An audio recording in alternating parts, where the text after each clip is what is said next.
এই যে যা জমি টমি দেখতেছেন সবই আপনার নামে কেনা হয়ে গেছে। ওই লোকটাকে?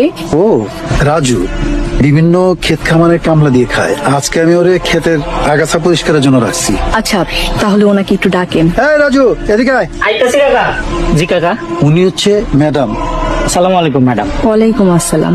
আপনার কি কোনো সমস্যা? না তো ম্যাডাম, কোনো সমস্যা নাই। তাহলে আপনি নিচের দিকে তাকিয়ে আছেন কেন? পর্দা করতেছি ম্যাডাম।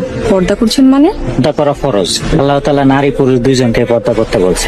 নারীদেরকে বলছেন তোমরা তোমাদেরকে ঢেকে রাখো, পুরুষদেরকে বলছেন তোমরা তোমাদের দৃষ্টি সংযত রাখো।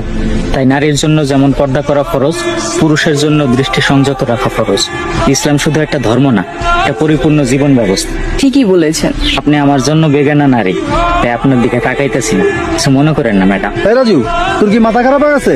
উনি আমাকে ম্যাডাম, তুই কারে কি কস? আপনি ঠিকই বলেছেন আসলাম সাহেব। আমরা নারীদের পর্দার বিষয়ে কথা বলি, কিন্তু পুরুষের পর্দার বিষয়ে এড়িয়ে যাই। অথচ দুটোই দরকার। রাজু সাহেব, আপনি এখন যেতে পারেন। জি ম্যাডাম। উনি কি বিবাহিত? ও তো বিয়ে করে না ম্যাডাম, করবো কেমনে? গরিব মানুষ, এখন তো পেট চালাইতে কষ্ট হয়, বউ চালাবো কেমনে?